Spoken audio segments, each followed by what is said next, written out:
What if everything's changing? What if everything could be faster, easier, cheaper, and better?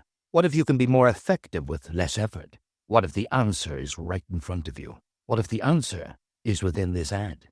Join the Reinvention Summit at Dublin 29th and 30th of April 2025. 2 days of insights, workshops, and experiences from world-renowned reinvention experts and leaders.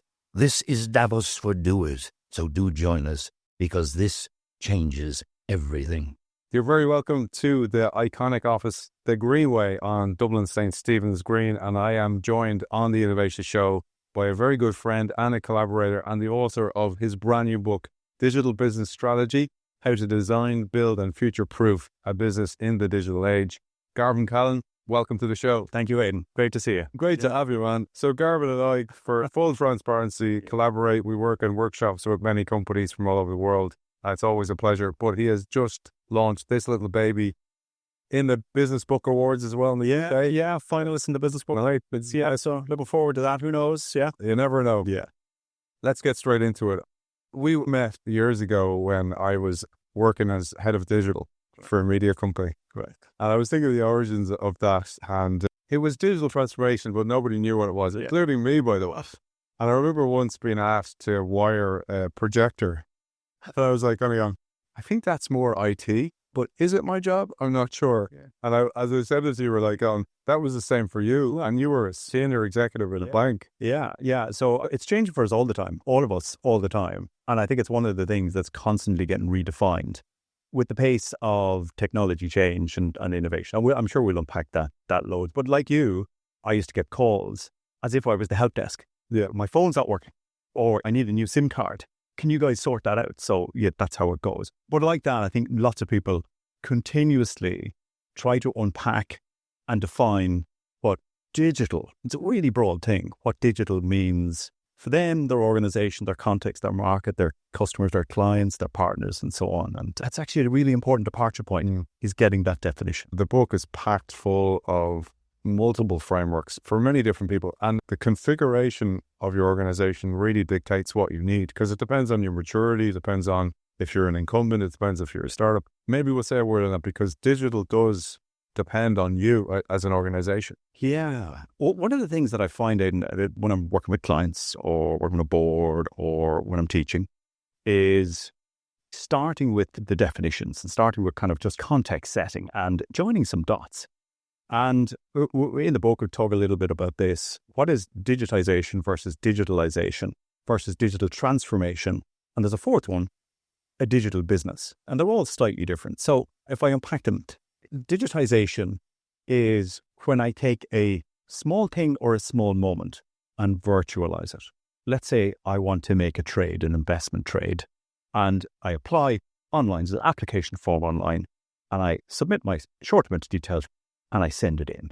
That's digitization, as long as there's somebody on the receiving end hits print on your application form, and then they scurry around and they bring it back into a manual process. And then they're rekeying, or they're on the phone, or they're doing some kind of physical trade, or a multiple number of steps in the background.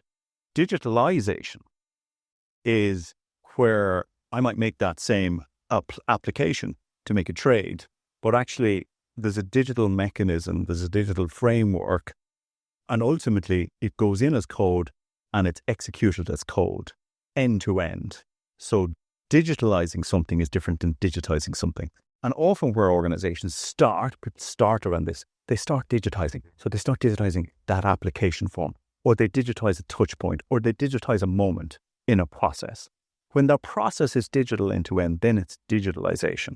And digital transformation is usually that step 1 and 2, digitizing things and then stitching digitized moments together to create digital end-to-end processes. And processes are really experiences. So then when you've digitally transformed, you've transformed your entire method and means of going to your market and engaging with your stakeholders and so on virtually. So you're executing everything virtually. But that's usually for those who've started pre-digital or who are going on a digital journey. Then there are digital businesses, and that's where we see all the big brands that we talk about and see, startups and so on, whatever sector we're talking about. They're just born digital. They give birth to their propositions and their organizations in code. So they don't have the pre-digital to go through the digitization and digitalization. One of the things that often crops up when you see this with leaders is they go, oh, I just wish I could start all over again. Oh, yeah. Because of the legacy mindsets of people, the resistance to change. And I often think about the advantage of the Amazons, that they were born into this digital way, or thinking that this is the way things are going to go. Netflix, by the very nature of the word, really on the internet, versus it started off as a DVD business, but they always had an eye on where things were going. And they understood trends. And you talk about this as a deep capability that you need inside your organization. I'm jumping all over the book here, please, because one of the things about becoming a digital business is you need the skills to be able to do that. Yeah. And that includes the leadership team. Okay, so I'm going to come back to that a little bit. Yeah. Okay. Plant that seed. But you talk about digital dislocation, where I outsource the future of the business essentially without knowing it as a leadership team to some young punk inside my company, in that this case, or you or your team, whoever it is. And it's like going, you go and solve digital. And this person goes, this is really important. Yeah. And then they're not listening to them, or they don't want to listen to. That's a huge problem that you call digital dislocation. Yeah. So experience. I think lots of us have experienced it's changing. But where we've come from, because digital is relatively new as a term, I think that the contributors or the ingredients of the digital age, call it the third and fourth industrial revolution, and out to the fifth now, they've been around for a while, but we've only really started to get to terms with it and build IP and build capability over the last couple of decades, maybe 2 decades, in I counted that around period of time. And I think a journey that we've gone through is organizations many years ago where digital started, which was out of the engagement layer, right, where we touched the market, right? Organizations said, oh, we need a digital strategy because iPhone, internet platforms, the emergence of those. Told us we need. The board seen these things because they had a talk and said, we need a digital strategy. And then you've seen the formation of business, digital teams, or the formation of innovation teams. And that's exactly at the edge of the organization. I think, thankfully, we're starting to see the journey back into there's no need to have a dislocation. In other words, we don't need a digital strategy anymore. We have a strategy.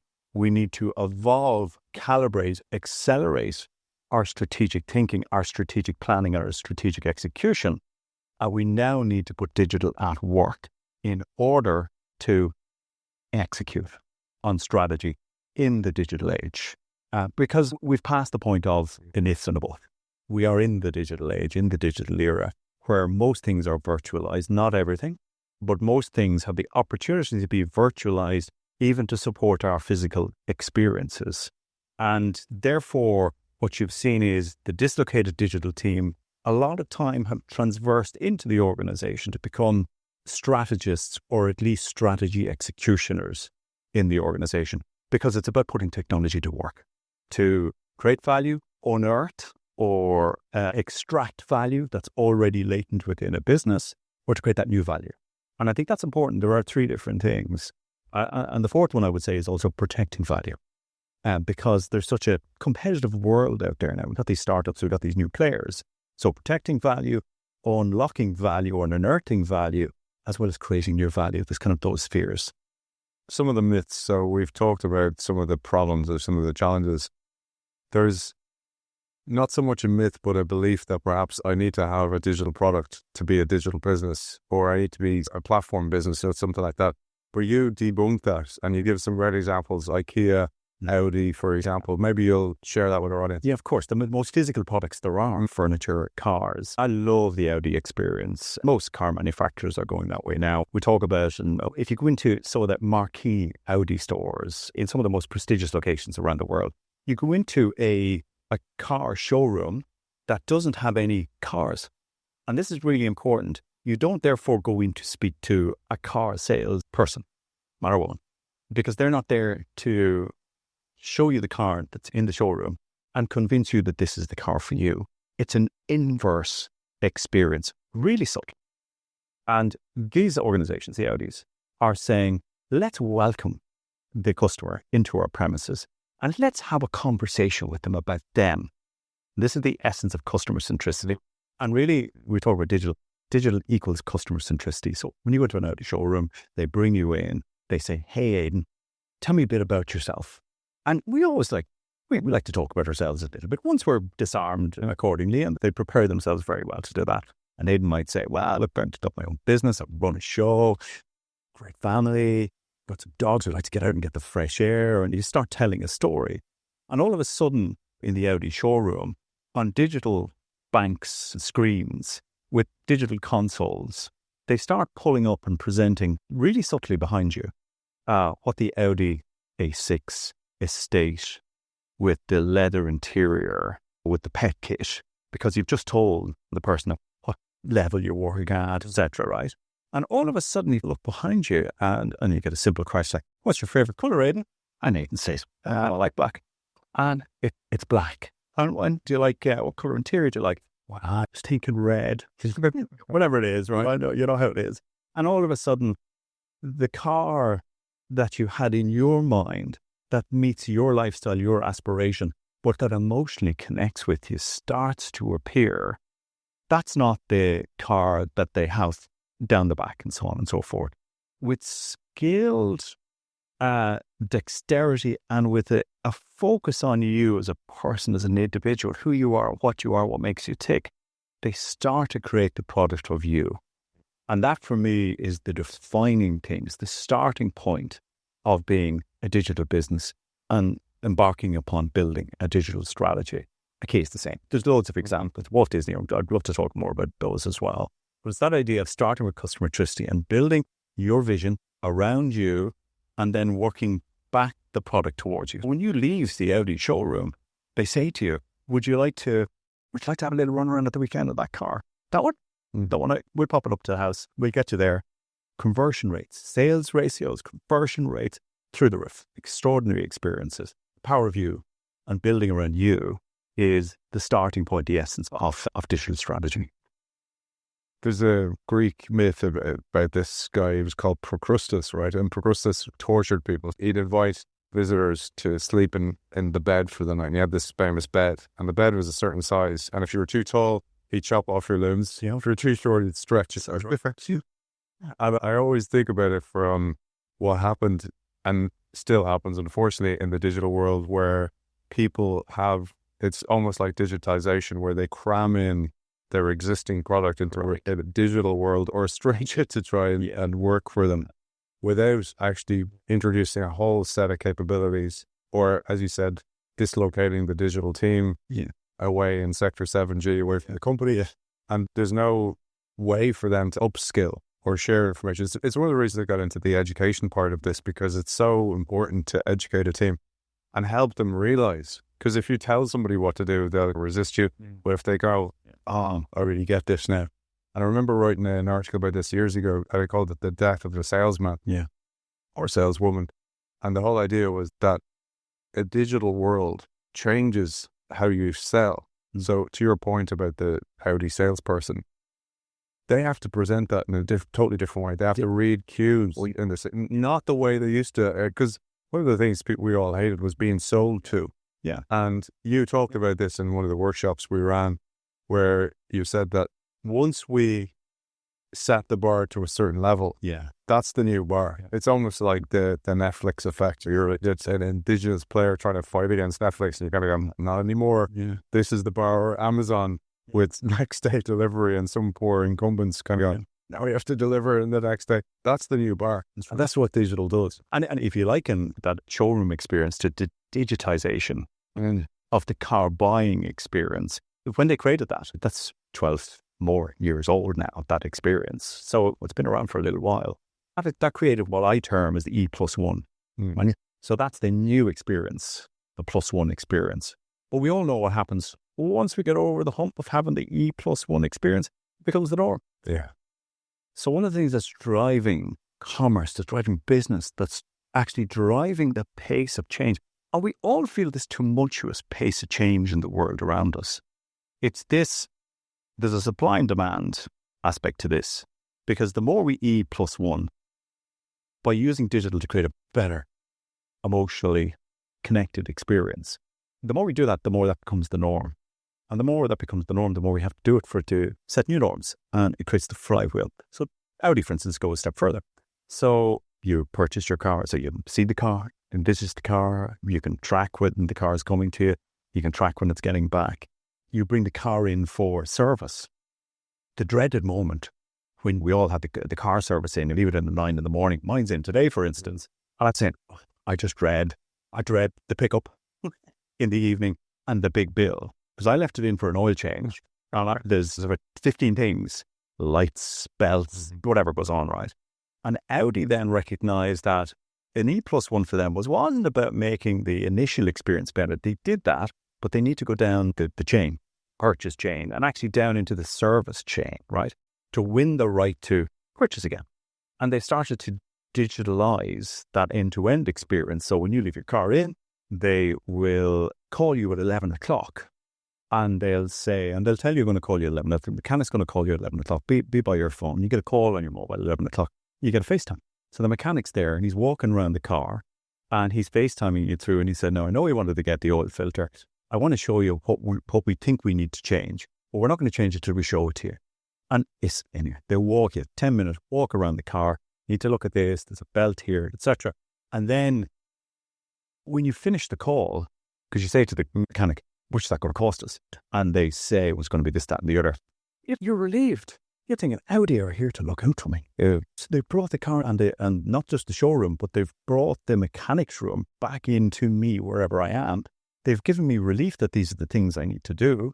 I'm okay now because I'm getting a care experience and I need to care for this car because Audi are caring for me and I need to care back for them. And on it goes. So that's another E+1 and that's the flywheel. So what does digital allow us to do? Using technologies to create these better experiences. But here's the thing, once it starts, you've got to keep going because if you're not doing it, those around you are doing it. And that's why we see the Netflix wars and the blockbuster wars and all those kind of things. E+1, if you're not +1, you're -1. There's only 2 speeds. Let's get onto the digital 360. Yeah. So there's a diagram from the book I'm going to show up on the screen here. I'd love you to take us through it because this diagram just shows you in a very simple diagram how not simple it is to actually get here. Yeah. So you've gone through digitalization. You're not a digital business. So your ambition is to be. But this is actually how you need to look at the world. This is the way to break your organization down and start thinking about, okay, how can I apply digitization, and how can I digitally transform my organization to get on that flywheel to create E+1 experiences? So at the very top, naturally, it's where we meet the market, right? And that's typically where a lot of people start. And that's at the engagement layer. And that's thinking about where are people today? And because they're physically places and digitally places, right? So how do I make sure that I'm present for them physically if I need to be physically, if I have a physical product, car, or if I'm digitally, money's today is a digital thing, where do I need to be digitally? And oftentimes we need to be both physically and digitally there. So right out of the engagement layer, is starting to think about where is the client? Where do I need to meet them? What's the job that they're trying to do? And if it's physical and digital, how do I combine those and blend those so people can get the processes they want done, like the car journey, physical, digital, interchangeable. And that's where it often starts. Right behind that is what we call the proposition layer. So that's what your products and services. And that's the idea of your application form or your straight-through processing. Starting to think about how can we reimagine how we'll help somebody to get their job done and how will we amalgamate products and services at the engagement layer to help them achieve their goal. Because it's all about achieving the customer's goal. But the fattest layer in the 360 is the process layer. And I did it on a globe on that basis because that's where the value is for most organizations. Yes, of course, there's value in giving people options to come to you and rebundling and revitalizing your propositions, your products and services by being able to deliver them through digital means and methods. But actually the jam organizationally is around using digital technologies to create a digital footprint and the full end-to-end virtualization of delivering that buying experience or ultimately the service experience. So that's the top path, right? And what an organization needs to do is look at that and say, okay, well, where do we start? Do we start at the engagement layer? Because maybe you have to because of competitive factors. maybe you have to, because that's your opportunity to get ahead. If we think of banks created a digital access experience quite early because they believed that with the virtualization of money, that they could offer that with the take-up of mobile, that they should offer that and adoption rates.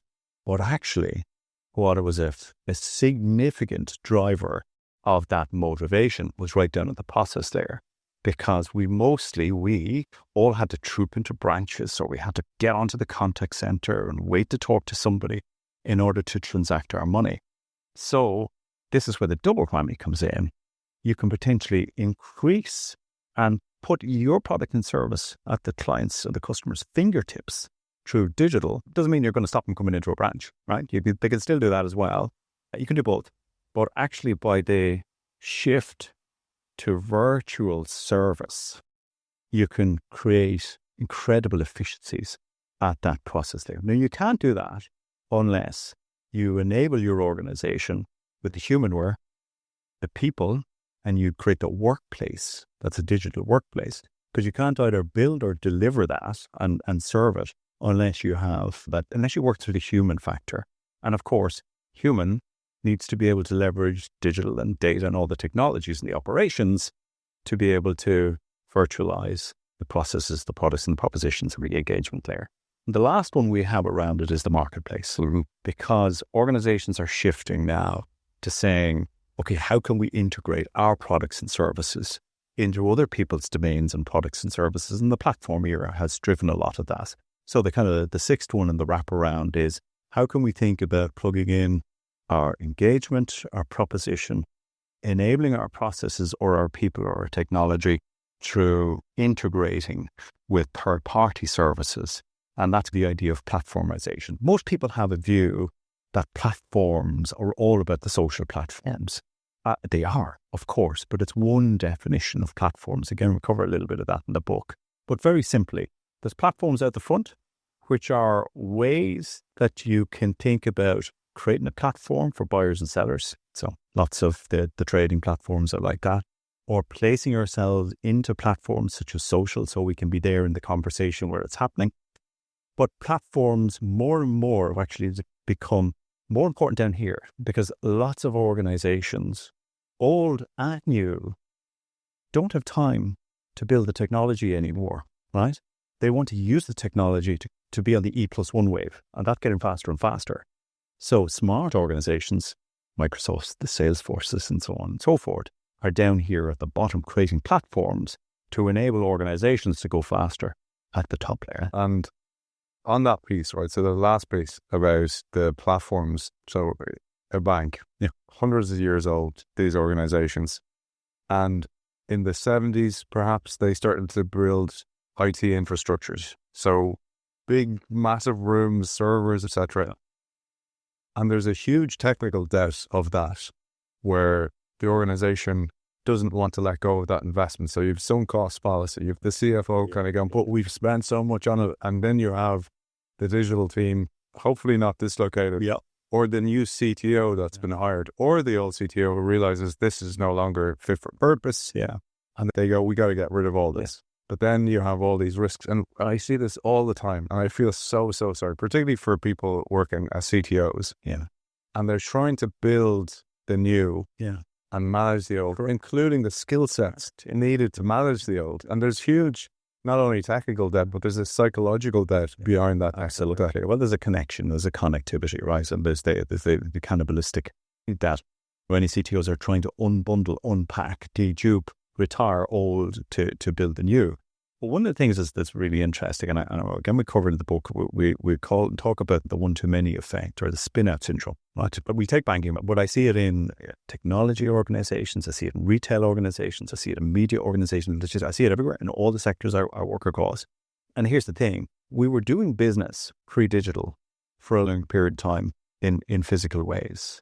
And we have to remember that this virtualization of things is less than 100 years old. And let's put banking in context here. In the 60s, 70s, we started to see the emergence of the phone as we think of it as a virtual way to replace the physical engagement of going in, right? So we've seen the phone, then we've seen the ATM, right? So in the 70s and 80s, we went from one way to doing business to two to three ways of doing business, right?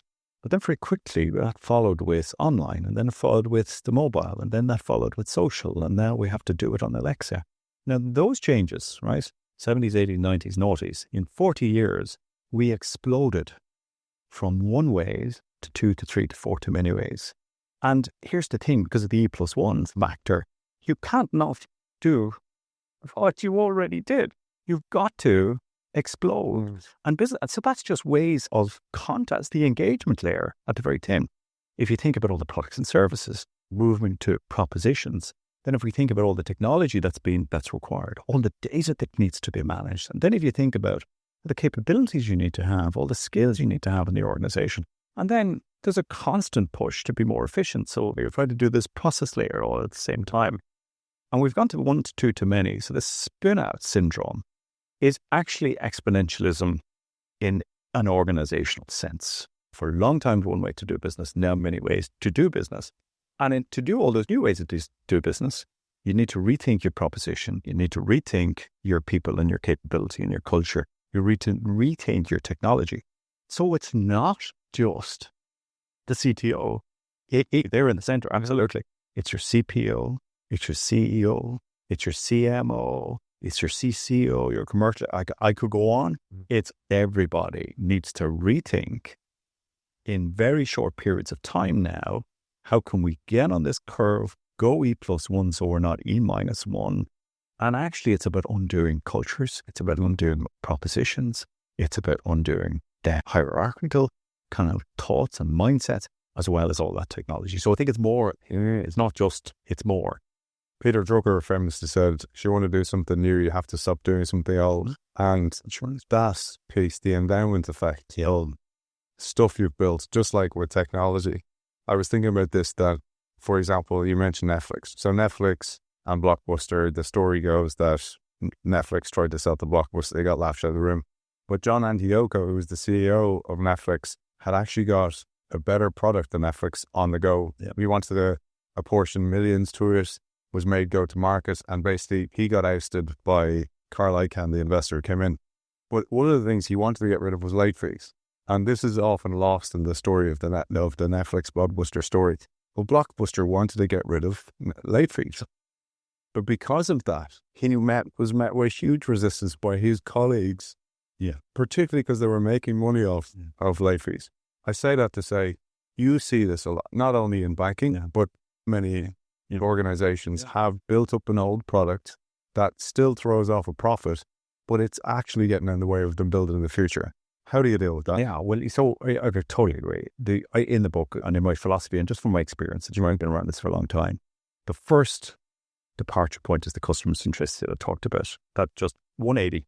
We don't talk and think and go to market with a product that we have to sell. We go to the market and see what's the job the customer is trying to do. And then we try and assemble using digital tools and data and all that kind of things, all the treasure chest that technology gives to us, right? But immediately you're hitting a red light because you've got complexity, because of the spin-out syndrome, and because you've got your mindset, your culture, all those kind of things. And you've got this innate connection with how you did things before. We all, I've seen you use the slide, it's a brilliant slide. Hands up, who wants to innovate? And then hands up, who wants to change? So changing is really hard. So the second step, people find this a little bit unusual, but it is fundamentally, you cannot actually depart on building strategy today without eliminating and putting to bed the old ways. So I talk about in here about efficiency in the second building block of building a digital business, particularly for organizations who are transitioning from and into and trying to fully digitally transform. And you practice efficiency and simplification for the following reasons. The first is you've got to stem the tide of the spin-out syndrome. But you can't keep building because we're not finite. We're not infinite. We're finite. So we've got to find the capacity to do the new by retiring the old. So that's quite logical, right? So people will go, oh, yeah, okay, that's fine. Try and do it. Try and do it. Yeah. Go into the organization, look at your tens, your hundreds, maybe even thousands of products, and the technology companies themselves have been a really interesting case study. So SAPs, and they're all like thriving now, and they've all had to go through this simplification journey, which is you need to do less in order to do more. And that's actually a spiritual and a cultural journey for organizations, because you've got to say to yourself, I've got this ambition and I've got this opportunity over here, or I've got this necessity. And so creating value, dislodging value, or protecting value. So I've got all that and I know I need to do it, but I can't do any more. And this is the great crux that everybody's in: budgets, capacity, resourcing, and so on and so forth. The only way to solve that is look at what you do and start to apply the Pareto. The 80% equals the 20%. So start looking at the 20% of your value that takes up 80% of the quantum of activity in your organization. And then of that 80%, go 80-20 again, and go 80-20 again, and 80-20 again. And start taking away either the one or two products, or the one or two segments, the one or two channels, distributors, whatever it is, or just steps in the process that gives you some room to maneuver and start building new capability, new process, new engagement, new proposition. And that's an incredibly important but liberating thing to do. The other thing that's really important about doing that is, again, we talk about the 9 soft risks. First one I think I have up is don't code the old. Because there's always an opportunity to spring clean, whether it's to take steps out of a process, whether it's to just make the experience better. Don't ask for the client's date of birth 3 times. Ask for it once. Don't ask for, I was doing a process myself this morning. I filled in my address 3 times. I'm going, why am I doing that today? That's a waste of my time. It's actually a waste of the organization's time gathering it, putting it in a data store, trying to manage that data store. That's server space, that's cyber threat, it's all those things magnified. So simplify to accelerate. So that idea of efficiency it wins you the right. I talk about winning the right. Mm-hmm. And I think that idea of you need to win the right, and the way to win the right is spiritually, emotionally, retire some waste, spring clean, clear the decks, build capacity, and then you can get on with the hard stuff rather than trying to do it all and then some. I always think about that, where the idea of the phoenix willingly walks into the flames, burns itself up, and the phoenix is like, one more drink, just one more drink. And that's what it's like, that resistance to people who are like, they've built up that capability over decades in some cases. Yeah. Maybe it's what they're known for, and they're so embroiled in that's who they are in the organization. Yeah. There's a term you used a few times, spin-out syndrome. One of the terms I love, that and the Waltzer effect. I'd love to share these. On the screen, I'm going to show the spin-out syndrome, because I think for those people who are watching this on YouTube, it's very important to see this, to understand what you're talking about, because it's not spin-out as in I spin out part of my organization. It's actually the idea of a web spinning out, which I love. Yeah. And it's the whole idea of it is the spider, the humble spider, and the humble spider starts by building their organization, which is their web, right? So that's how they go to market. That's how they capture value. And that's how they survive. And what happens is that spider, as they spin their first layers, threads, they got to get to minimum level, right? So let's say 5 or 6 threads. And then hopefully they catch a fly, and then they eat the fly. And of course, they get a bit bigger once they eat the first fly.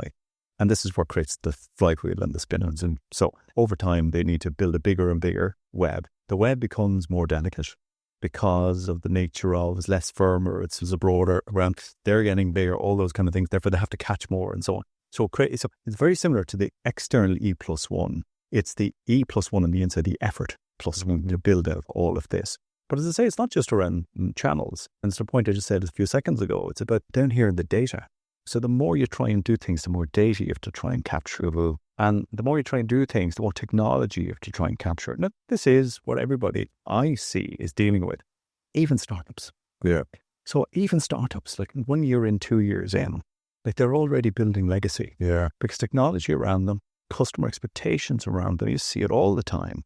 So this necessitates a new way of thinking about strategy, actually, which is really what the book is all about. That point about the startup thinks that once they get to scale up level, or they've made it. Yeah. But because of the speed of change, that is never over, that journey. And I think that happens a lot with scale-ups, that they go, oh yeah, but we're not like some legacy incumbent. We're better than them. Yeah. But they quickly forget that they've got certain skill sets that may no longer be relevant. That's right. Also, technology has changed. And I think this is the big challenge that we face as a society, and particularly in business, is those loops of change are just more and more rapid. It's verticalization of the S-curve. That's right. Yeah, all the time. So I sit on a couple of boards, and they're really brilliant scale-up businesses, and I advise on quite a number of similar, right, and again across sectors. And it's funny, it's a dichotomy. It's organizations that are ambitious, are driving hard and fast. They're picking their point on the horizon now, their North Stars. They're picking their technologies. They're picking their way of organizing. They're picking their leaders, really importantly. And they're executing. And once they execute and get to a point in a matter of months and years, in fairly short cycles, they're finding that they need to think about recalibrating, because either the technology is being rejuvenated. Generative AI, for the last couple of years, it's just people have had to rethink their data and analytics strategies. The ways of working agile and the adaptable organization has been actually one of the biggest, most difficult things that organizations have tried to do, because when you're building your organization, you're building the patterns of work, particularly for scale-ups, right? So they're building patterns of work, and as they build patterns of work, and they see, and patterns of work are really about building competencies and putting competencies side by side so that they can get the work done. So they're building up finance functions, or they're building up HR functions, because they're scaling. They're going from 50 to 100 to 200 and 400 people. And all of a sudden, okay, well, we need a HR function. So they create a HR function. And then they realize, actually, HR are stopping everything. I'm not saying HR will stop everything, but don't. Of course they don't, right? They'll slow it down, but they have to. Yeah. That's their job. But so does finance, so does regulation and compliance, so does product, so does technology. As you get bigger, you start to feel the binds. And that's because most organizations, most of us have come from schools, and particularly business leaders who are a little bit more mature, have come from schools where we organize ourselves in capabilities. Mm-hmm. And organizations on that path up, or big organizations, are finding it really difficult to construct a different type of way of doing business, which is the move to the adaptable and the agile organization, for lots of reasons. Two of them that kind of beam out, right? So when you pocket responsibility, it means you have to hand responsibility over. And that's the silos in organizations. And when you're spinning up and scaling up and you're creating those capabilities, if you build them in the silos, you're already creating fault lines in your organization. And I use fault lines on purpose, because they're the intersection of the friction and the fault in the organization, because all of a sudden people build up a competency here, and it's a slightly different view of what we need over here. And they don't build like that. They build like that, right? So you have to undo that, right? And how do you start to organize your organization around your flows, around your value chains, and around actually your customer journey? Because most people are building their organization around competencies, which again is the inside-out way of looking at the world. Whereas the smart organizations are building around the customer and the experience. And they're saying, let's have a team who are focused on the very first moment where they see our brand. So they're organizing brand teams in an agile way. They're organizing the first engagement. Yeah. And organizations are learning now, either when they're growing up or they're unbundling to repackage their organization around organizing around the customer or around the moments. Now, that's probably one of the most difficult things for an organization to do, because everyone has the view, everyone can get it, but try and ask people to undo their organization, particularly in the hierarchical organization. It's just very difficult, because the people at the top are the most ambitious people. They got to where they got to, and they want to go further. And how can I go further if I'm going to be less responsible? That just creates that friction and that fault line. So for me, as I'm working with organizations, whether it's on a board level, at an advisory level, I think that's probably one of the hardest shifts that organizations are doing, because it's a bit like the efficiency and the simplification. You're asking them to undo what they've been successful doing for many years. And that's hard. It's hard to unlearn. And that's what this new world is asking us to do all the time. It's asking us to unlearn how we think about going to the market, not your product, start from the customer. Unlearn by simplification, unlearn by undoing your organization so you don't have you're not creating the spin out syndrome and creating that complexity. And the other one that's really difficult, and it's on the top of the apex of the 7 core competencies, this idea of open. So many organizations have been successful because they've looked at the market, they've matched their product, they've built the product, and they've got this vertical kind of, even though the organization is structured in its functions, they've got this vertical integration from market right through to technology, all up through the supply chains and so on. And this idea, and this is where the really successful accelerant organizations have made the step change that have made the big difference, is they're saying, we don't need to build the vertical integration. We just need to come in and do something very different and something very unique in that value chain and recreate the market. So Amazon decided when they entered the market, we don't need to produce anything. We just need to put the buyers and sellers together. And let's build, and so many organizations have done that. How do we build a core capability around being an open business? And so many closed legacy businesses are really struggling to say, maybe we don't need to go to market ourselves. Maybe we need to be where the customers are, because the customers are on Netflix, or the customers are on Amazon, or the customers they're just on their mobiles all day, every day. And how do we place ourselves in there and maybe say we don't need to own the channel? Now, that creates incredible tension in a strategic conversation in an organization, because there's this inherent desire to own the value chain. And equally at the back, when I say about technology, and it's happening at the back more than the front and the 360, organizations and the technologists, the CTOs, the CIOs now are saying, we've got to adopt cloud. We've got to adopt SaaS and PaaS and so on and so forth. We can't build the technology anymore as quick as you folks in the business want it. We've got to be able to ingest technology and use technology where it's happening much faster at the back. It is yet to the fight, the friction at the front for ownership is critical. And again, I think technology organizations and banking, some of them have done it. There are some banks that have just put their hands up and said, you know what, we want to be a global business and we can't build a global bank. Yeah. So what we're going to do is we're going to build a tech stack, how we're going to build a culture, and we're going to help the other people go on the journey. And that's a very open mindset. Now that's at the very edge of the philosophical chain. So what am I saying in all of this? Yeah, it's about using technology to create value or to send value or unlock value. But actually, it's not really about technology. Yeah, it's all about your stance and all about thinking about what is your business? What market are you in? What proposition are you trying to deliver to create what value for who? And how do we need to think very differently about leveraging technology and constructing things in a different way so that we accelerate and create E+1 as a starting point? But how do we engineer our organization so that we can perpetually E+? Because that's where the jam is. Not in the first move. It's in the second, it's in the 10th move, it's in the 50th move. And again, you see the titans of experience, the Apples and so on, they just keep creating a better experience. They're running out of product, right? But the experience is where they've differentiated. Constantly they're moving the dial on, which allows them to charge for premium. Yeah. Allows them to dislocate. There's a thing called competitive disadvantage. And this is about how can we be competitively disadvantageous, i.e. create enough room between us and the competitors, not by what we do, but how we keep doing it and how we keep driving and how we keep evolving and changing by smelling and understanding what the customer is saying when we introduce it. And if the customer doesn't like it, we'll stop. Yeah. If the customer likes it, we'll double down, we'll go after that because the value, why do we buy things?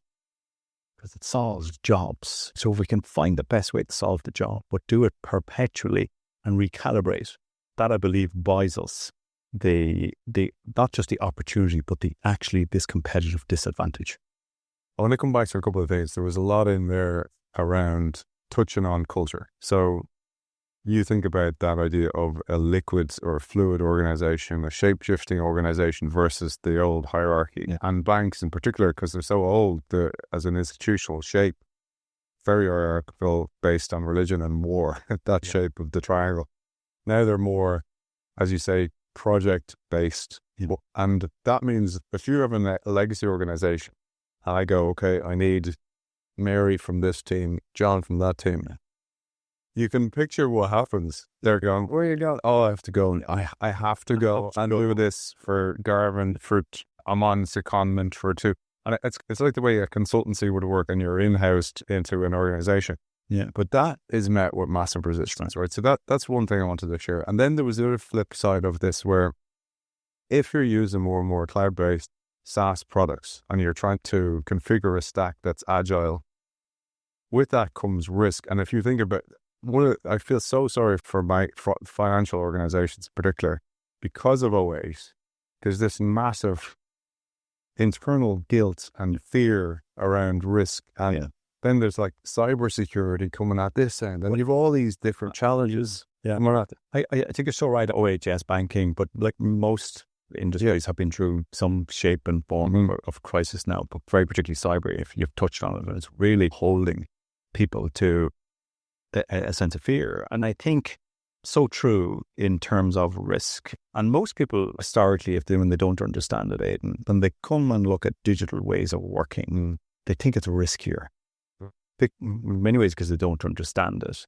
They think it's riskier because potentially we don't start with a project plan that's going to stretch out for 2 years, where we believe we've got certainty around how long it's going to take, how much it's going to spend, who's going to be involved, what technologies are going to use. And this is the waterfall to the end. And actually, if you stand back and you peel back from it and say, oh, what is this adaptable, fluid, agile way of working? It's actually a way to de-risk, not add risk.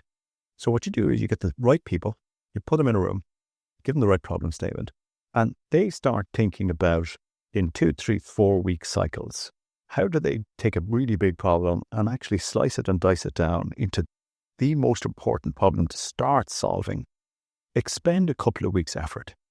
At the end of that couple of weeks, say, how did we do? How did that go? Okay, that went okay. That didn't go okay. That needs to go better, etc., etc. Let's start again. And again into the flywheels. Let's start again. Let's do it again. Or let's do more of it. Or let's do something different now because that's boxed off. Compare that to starting a project year 1 and not seeing the outcome of that project until year 2. That's you've entirely expended all the resource, all the money to find out at the end of year 2, oh, nobody wants this. Maybe nobody wants it. Maybe we built it on the wrong technology. Yeah. Maybe we just didn't calculate it right, because you typically don't start those projects by looking at the end customer. You start looking at internal requirements, documents, BRDs, and so on and so forth. So again, it's a flip about how we think about working, but actually it's a de-risk. That's really hard, I find, for some leaders to make a shift to, and some organizations to make a shift to, but I call out leaders specifically, right? Because the higher up you go, the more is at stake, the more important budgets are, the more pressure points that come along. So there's a greater desire for certainty. So financial services, in med, in all the regulated, but just in leadership in generally, there's a greater need for certainty because you're putting your big bets on as a leader. To let go and to say to your organization, you go figure. Listen to your customer. Let them guide you and tell you. That's a difficult departure point. Again, to the more senior, maybe more mature leaders, it's easier for younger leaders who are building their businesses to start from. And that's a very significant mindset to shift that I see, I observe all the time. I know you do too. Well, I want to come to the culture, and I want to end on culture. And I wear a pin for those people who follow the show that reflects the show each week. And this is the cultural iceberg that I'm going to share on the screen in a moment. But before, I mentioned the Waltzer effect, and people give out to me for not coming back to that. Oh, yeah. So the Waltzer effect really sums up the challenge. I mentioned about that verticalization of the S-curve, but the challenge of the speed of change. Yeah. And I'd love you to share this one. Yeah. So it's for me, I think it's critical that we break things down into very consumable ways because it's complex. We've seen that earlier on.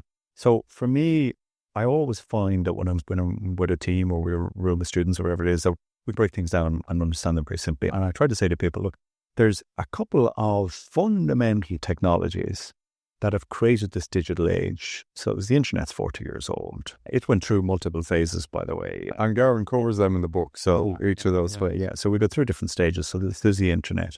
And then the internet was liberated by mobile. And then that gave rise to platforms. And then once we started to see digitalization and digital transformation, we see datization. So we're seeing data created footprint, which brought analytics out of its winter. It had several of them. And now we've seen the flourish in artificial intelligence, which is, but putting data to work for faster than we as humans can do it. And then we've seen this blossoming of cloud computing.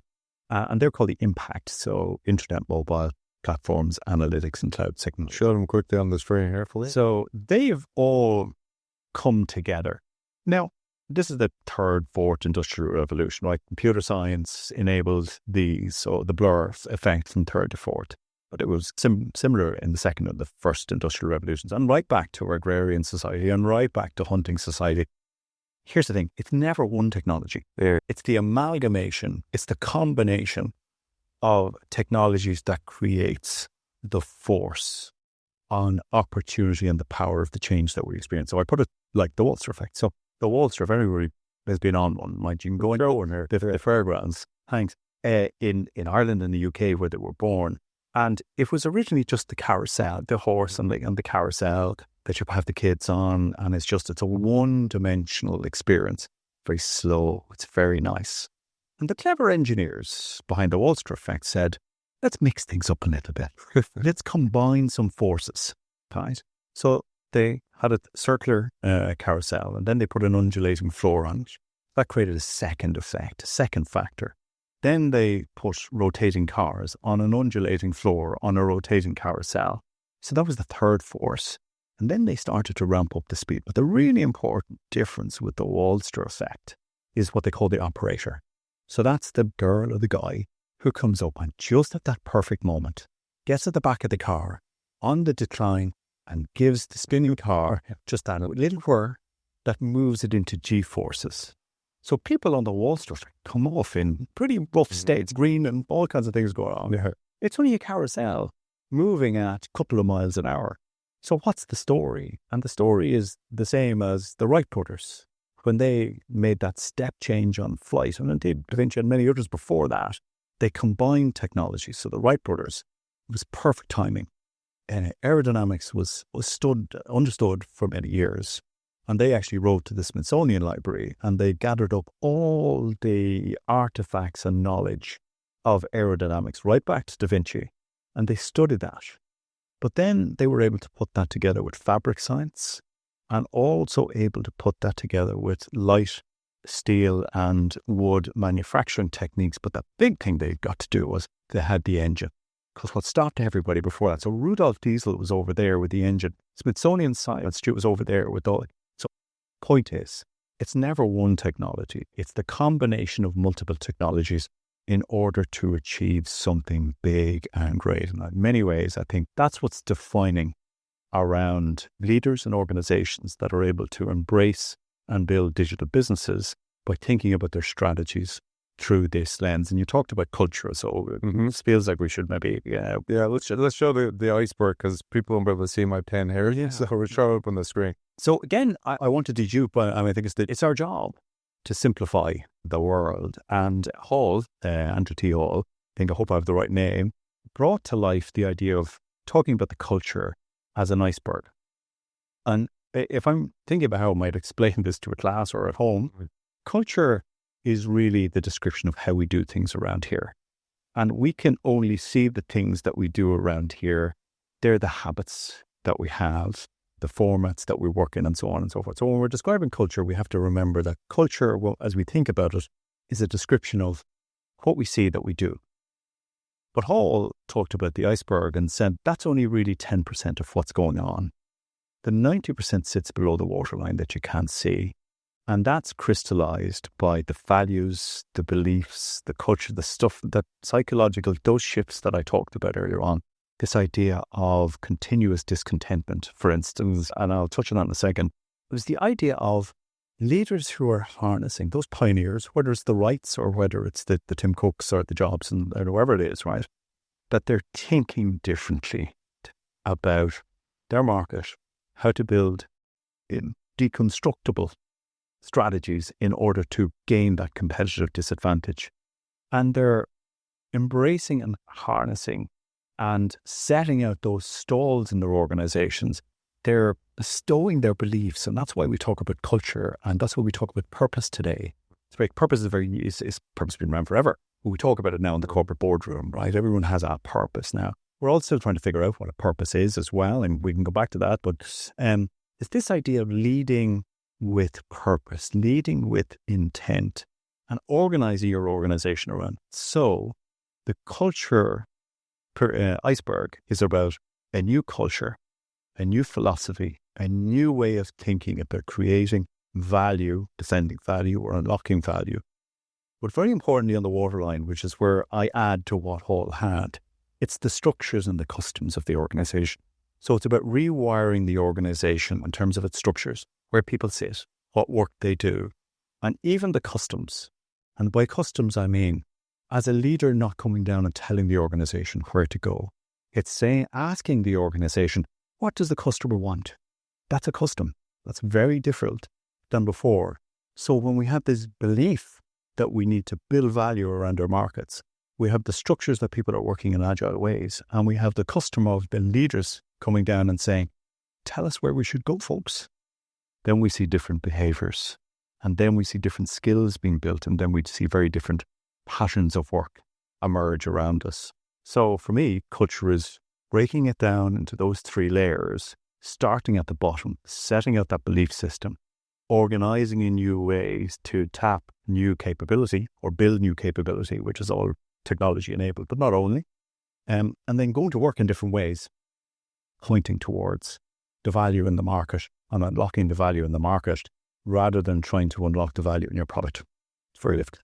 Great. And in the book as well, Garvan, you share the strategy house and you share your own company 101 to actually show how that worked. Yeah. I'm going to leave that to our audience. It's in there. There's so much in the book. You've done a huge amount of work here, very comprehensive. Everything's covered. There's no excuse for our audience to not become a digital business. Where can people find you to find out more about your work, hire you as a consultant, board director, whatever they're interested in reaching out? The HR system of the world is LinkedIn these days, Aidan. So, check me out on LinkedIn. Come visit me at www.101.ie. So it's an ONEZERO and the number one. Bit of a twist. Or just hit your book seller, your favorite platform. You can check it out with me online or go to where you buy your books. Do please have the interest. I'd love to hear from anybody. But thank you, and thanks to Iconic for having us here in their offices today. And it's great to be with you on the Innovation Show. So thanks, to our hosts here, Iconic, on the Iconic offices on Stephen's Green here at the Greenway, the beautiful cinema that we're in here. Brilliant book, and always a pleasure talking to you and working with you. Author of The Digital Business Strategy, Garvan Callan. Thanks for joining us. Thank you, Aidan.